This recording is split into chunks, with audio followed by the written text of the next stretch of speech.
What's up everyone, it's Dakota and welcome back to another modern video, and today we're going to be doing something a little bit different, mainly because I think this is something that is important for players that either have no idea what modern is, and maybe you found my videos, you're like, man, he's actually slightly entertaining in his monotone voice. I want to learn more about the game that he's playing and everything. Well, don't you worry. I'm going to have two separate videos, one for the modern format, one for the Pioneer format, kind of explaining what the format is, what's legal, some tips, tools, and resources to kind of get started into learning the format, understanding the format, and maybe being on your way to playing in some RCQs and things like that. So, of course, before we get too deep into it, I would appreciate it if you would subscribe to the channel, ring notification bell, all that fun stuff. It's a free, easy way to support my content, keeps me making videos. We've been growing at an insane rate over the last few months, and obviously I couldn't have done it without all of you, so I'm very thankful, and I can't even put it in beyond words just because I'm like incapable of like expressing myself, and my gratitude to the point where like I'm satisfied with it. So I mean, really, it's like thank you all so much for the support that the channel has gotten. Not only just recently, but through the entirety of us uploading again.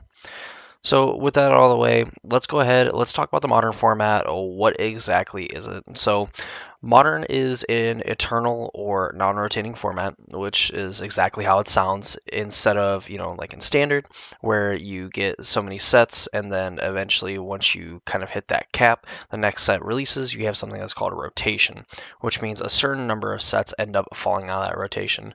Now, standard, it's varied through the years. Sometimes it's been expanded to where, the last like few years. Other times it's been shortened to 18 months. Well, with modern, you don't have to necessarily worry about a traditional rotation taking place with more sets being added. So the format, as you can see here, what sets are legal in modern here. I will link this page in the description of this video, so if you want to see all the sets that are legal. But we essentially start in the original Mirrodin set, and we go all the way to Wilds of Eldraine. So essentially every set that is legal in modern is every set that is printed into standard, and there is other sets that are not specifically printed as standard. We have like the Modern Horizon sets, which are direct printed cards directly going into Modern, with some of them being some, legacy cards that were not previously legal in Modern, but are actual cards that were printed before, essentially getting reprints of Modern Horizons to get printed into Modern. Also with the idea that those cards also are brand new, and they are coming to the Modern format as well, without having to go through standard. We also had Lord of the Rings Tales of the Middle-earth, which is essentially like that product we were explaining in Modern Horizons, where it's essentially a theme set around the Lord of the Rings franchise. So those are all the sets that are legal. If you ever have questions about what sets are legal coming out, typically all the commander sets and things like that are not legal in modern. There is cards that may be reprinted that are already previously modern legal, but any new cards that are printed in commander sets are not already legal in the format are not legal in the format.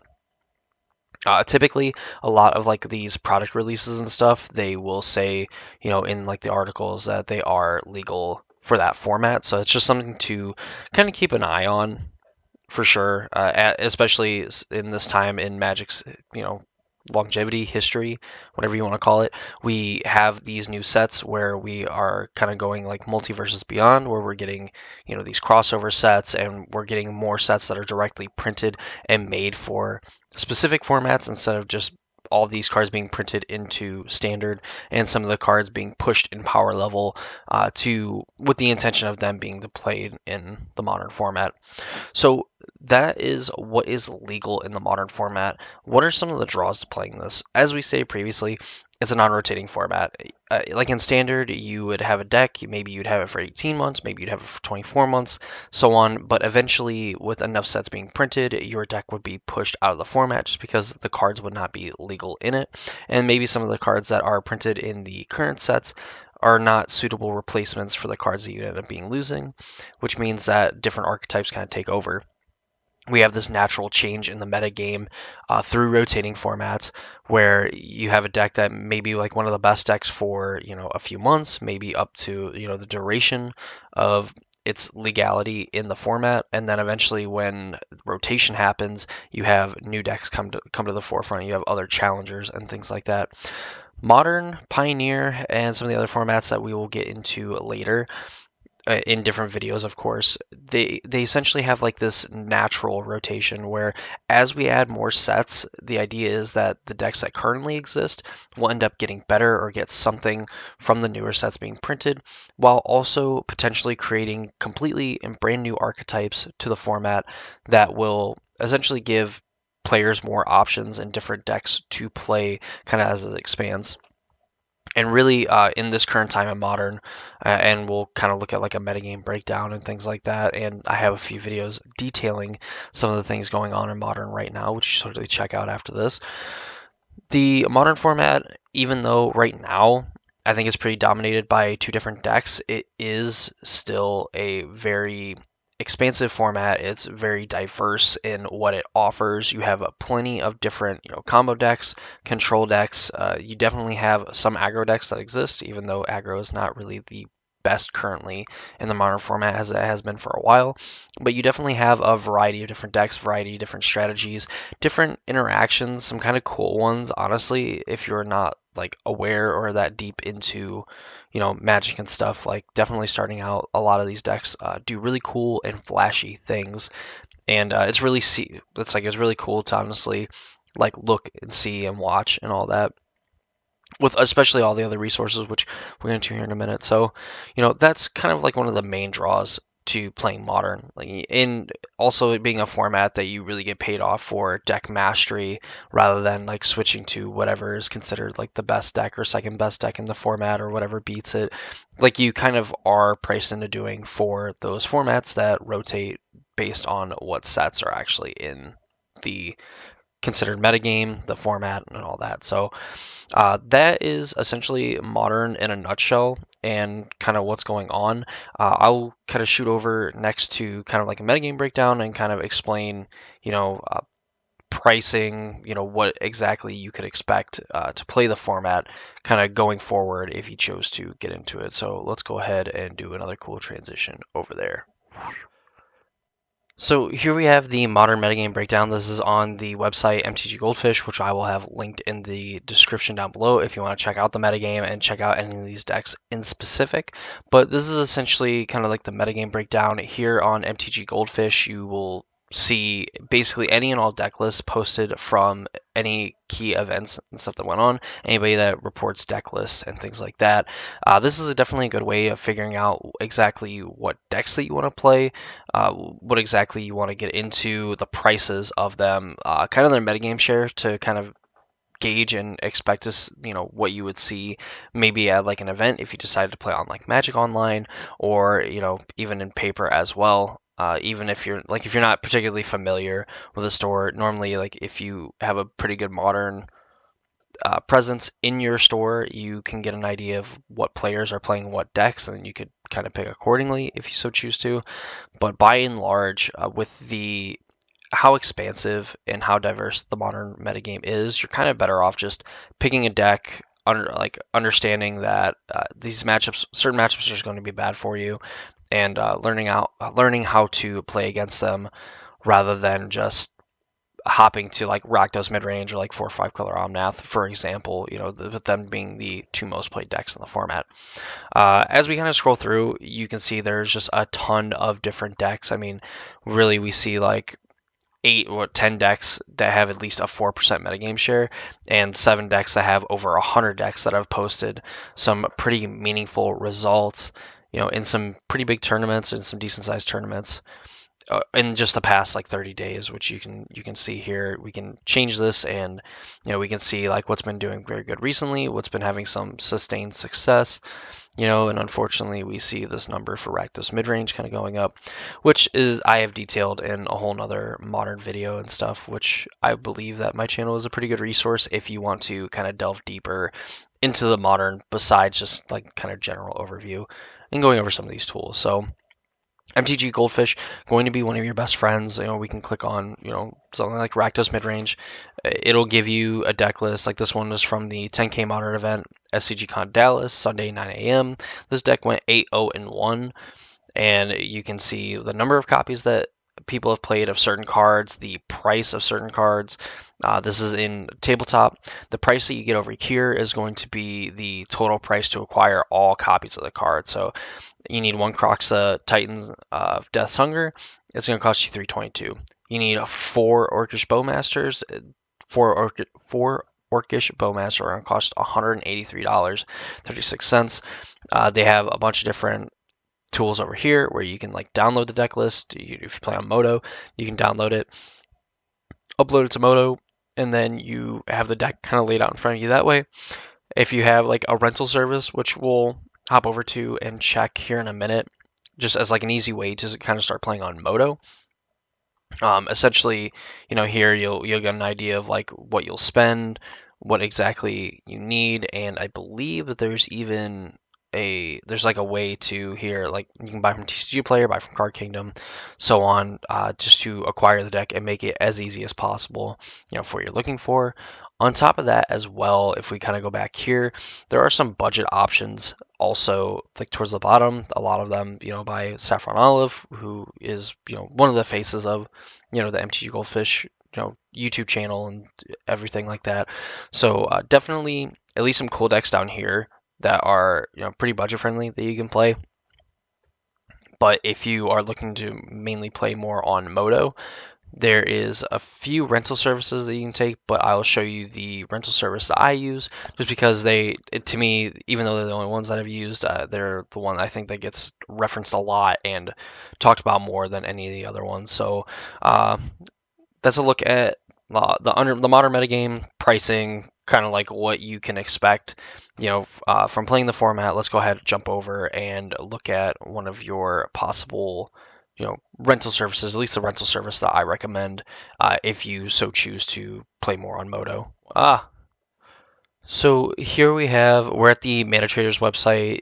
This is essentially like one of the best ways to make sure that you can play whatever modern deck that you want. There is people that will essentially use rental services.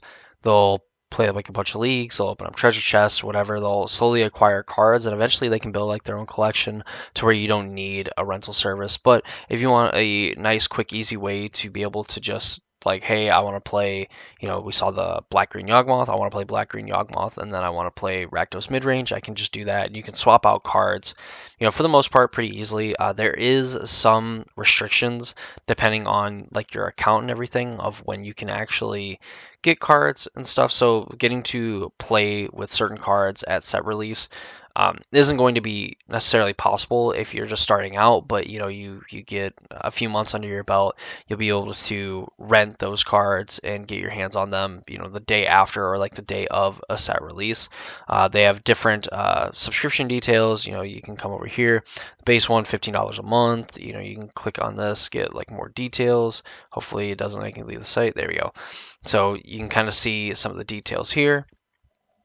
You can, depending on like what you need, obviously 125 ticks to play modern is not going to be very feasible. I do the gold option with all of the other bonuses and things like that I've gotten. My rental limit is considerably bigger than 850 ticks. I can essentially play whatever deck that I want in modern at the current moment, just with all the extra bonuses and stuff, and the loyalty bonuses that they give you, going forward when you rent from ManaTraders. There's also the ManaTrader series, which is like a way that you can play modern or really like any format you want, and I wish they would actually cooperate with me because that'd be kind of cool. Essentially, the ManaTrader series, since it wants to be a jerk, there we go. Of course, it makes me want to kind of mauled over it before I before I actually get to do anything. So this is the ManaTrader's like tournament, free tournament. Even if you don't have a ManaTrader's account, you can participate in this. But if you have a ManaTrader's account, they 10x the prize pool, which you can see here. If you're a non-subscriber and you win their big free tournament, you get $300, but if you are subscribed to the rental service, it's $3,000. So I mean, essentially, if you make top eight, it's worth it to pay for like a base subscription. You get $250, and then you end up, getting to essentially pay for that time and then some, where you would only get $25 if you were a non-subscriber, and then obviously the prize is going up 10xing as we had pointed out. It's a free tournament. They have a December invitational to where obviously you can win up to $5,000. I'm not the four invitation. I'm not even sure like necessarily what these are, but it's pretty cool. There's also like a qualifier leaderboard. You need to qualify for those tournaments, and most of the time they've been running some where you just have to register your deck list and register yourself and download their client, and you are able to play. But you get rewarded for playing the Swiss as well if you have one of the best win percentages, one of the best records with a minimum of 20 matches. You can win $400 before even playing a round of Swiss in their tournament, which is really neat. It's really cool. They do like a bounty thing as well with some players that are sponsored through Mana Traders, like Andre Maguchi was for October. We're just waiting to see what happens in November at the time of this recording.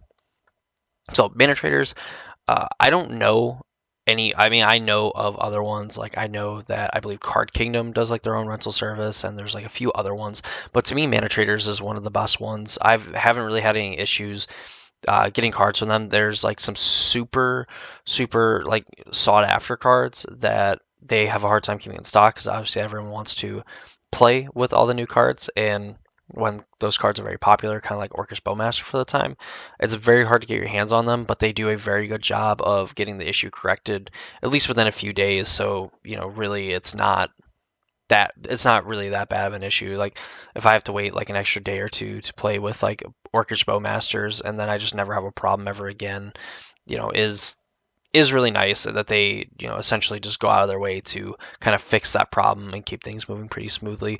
On top of, again, like giving you something to play for if you don't necessarily want to put more money into Moto by buying ticks and stuff like that. You just want to like do tournament practice stuff, register for one of their free tournaments, play through the qualifier league, get your matches in. If you don't care about prizes, just keep playing and keep playing even if you're already qualified. And then the tournament, which they post dates and stuff, participate. And who knows, maybe you can make out pretty big in one of these free tournaments. Imagine winning, 2-3 grand on a tournament you essentially paid no money for, and for a subscription service that you were already going to pay for because you wanted to play and stuff like that. So Mana Traders is definitely pretty good. I'm going to transition to, I guess, just me and go over a few different streamers, a few different channels and stuff like that I would recommend if you want to see content specifically about the modern format that maybe not is essentially that possibly isn't my content. So let's go do that, and hopefully I figure out a smart way to do this because I'm not really confident right now.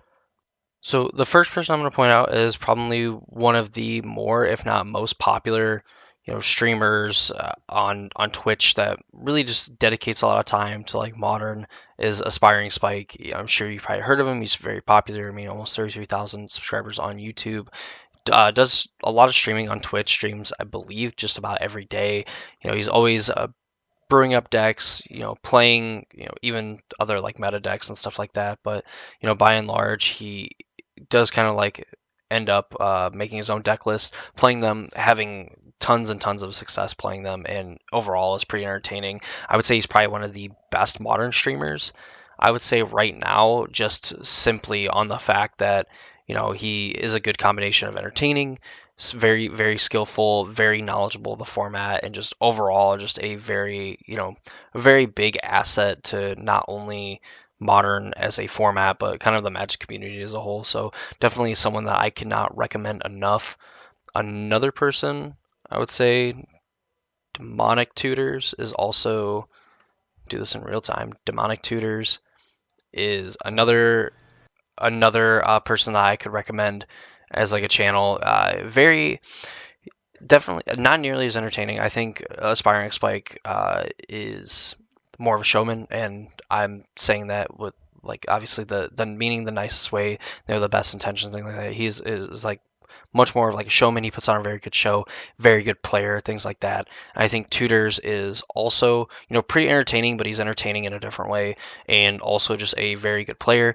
He does play a little bit, I would say, more niche things. Like you see a lot of the time, like he's streaming with like Blue Black Mill or messing around with like Mill, plays a lot of Yawgmoth and stuff, and someone that he does play other decks. He does play other decks, but mainly you can find him playing like Mill or Yawgmoth, which are two very different things considered for the modern format. But overall, just a very knowledgeable player if you want to kind of get more knowledge of like the format as a whole. While also being pretty entertained, and someone who again streams with a lot of regularity, is another content creator that I cannot recommend enough. Those two being some of my favorite. Some of these other ones I think are a little bit, they don't necessarily only play modern, but a lot of the time you'll catch like Tutors playing modern and a little bit of legacy, which is another eternal non-rotating format, and then Spike a lot of the time is just playing modern and things like that. So there is a few other streamers that I'll talk about, a few other content creators. That'll be some very good resources. These two just come to mind because they play a lot of modern a lot of the time. Going through just a few more just dedicated streamers, like solo people, and then there is two other channels that I want to point out just because I believe they're entertaining, fun to watch, and kind of like a way that you can just be entertained playing Magic. Because that's the important thing, is just having fun while you're playing. And Doomwake is another person who streams with a lot of regularity, does it full time. I believe Spike does it like full time. I don't think Tutors necessarily does it full time, but he does stream quite a bit. Doomwake is another person that plays a lot of different formats. You'll see him playing Legacy, Pioneer, Modern, just kind of playing a little bit of everything. And he's also very entertaining. He streams a lot. He's a very good player. Very talkative about what is going on and what he's doing and everything and what's happening. Very, at least if even if he does something wrong, he kind of explains the thought process of what he was doing, things like that. Definitely another player that is a good asset in terms of learning the game and getting better as a player. And also again being pretty entertaining, which is kind of like the theme for some of these people, that they are a mix of like very skillful players, that have fun playing the game, but then also very entertaining as well. And another one being Canister is another person that I personally like. Just for the fact that, again, another very good player, is pretty entertaining. I would say harder to understand. I believe he's from Germany, so maybe just like taking a minute to kind of understand, like get past like the accent and things like that, and kind of understand it. But another player that is very very good, definitely has had a lot of success on the Pro Tour as well. Not in the recently, but as we had the Mythic Championships and all that stuff. I mean, he was a very good player and still is a very good player, and another person that you could learn a lot from, from not only playing playing modern, but also playing in Pioneer as well. So those are kind of like the like try hard streamers. I mean, like they have a lot of fun. They're really good players. Like they're definitely very good tools, assets. As I said like 15,000 times because I can't seem to get off of that word. There's ways to like get better, learn more about the format, like the dynamics and things like that. So a few like two other channels that don't necessarily like fit into modern, but I feel like are worth kind of like shouting out here just because they're a lot of fun. They kind of make you think and things like that. There is Card Market Magic. Oop, don't play the video. The Card Market is also very good. They have like their own like best deck ever series where they're playing a bunch of the old modern decks from history's past. There's the other like there's the Magic Puzzles, Commander 1994, rules violation, things like that. They have a bunch of different things, different content that does fit into like the modern umbrella, but a lot of the time like their videos are just fun, entertaining, interesting, definitely worth looking into just to have fun playing Magic, but also, you can kind of take some things away from it that just in general kind of help you be like a better Magic player. And then of course, we looked at the website earlier, so like why would we not look at the YouTube channel itself? MTG Goldfish. Today we're teaching. No, sorry, Mr. Olive. MTG Goldfish is another, good utility, good tool, I guess. Entertaining. They go over Ixalan spoilers, some history like in Magic and stuff, and some like their shorts, and some cool, like interesting, like budget decks, some brews and things like that. If you don't necessarily want to play any decks that are specifically meta, like we'd seen with like Rakdos midrange and things like that. So, yeah, that is the introduction to Modern. Some tools, different things to look at. I mean, really just kind of a good base and a good platform to get started. There is other YouTube channels, obviously. I take pride in posting a lot of different Modern videos along with like Pioneer and stuff. Eternal formats are kind of my thing, so I'd appreciate it if you found your way to this video, that you again subscribe to the channel, ring notification bell so you know when videos get posted. Easy, free way to support my content and kind of keep me doing this to hopefully eventually get to that point where I can do this more and more often. I mean, that would just be awesome. It'd be a dream of mine, and a dream of mine also is helping out as many people as I can and getting them into these formats that I love so much, just so we can have more players and keep it around for a really long time. Modern is by far probably one of the most popular formats, period, in Magic that is not Commander. So definitely a format that is worth getting into, and don't have to worry about necessarily like the lack of support from players, because the support is definitely there, the content's there and everything, and you have all these different ways and different tools to not only intake and understand the format, but even get better yourself as you kind of go on with this journey. So that's gonna do for me. Hope you all enjoyed the video. If you did, please leave a like. Of course, subscribe. Comment down below what kind of Modern videos you would like to see. I'm always kind of taking ideas, and I got my own, of course, but I'm always taking ideas. I want to give people in the community a chance to share their ideas and maybe what they want to see and all that stuff. So definitely would appreciate all that. That's gonna do it for me. Hope you all enjoyed this video, and I hope to see you all in the next one.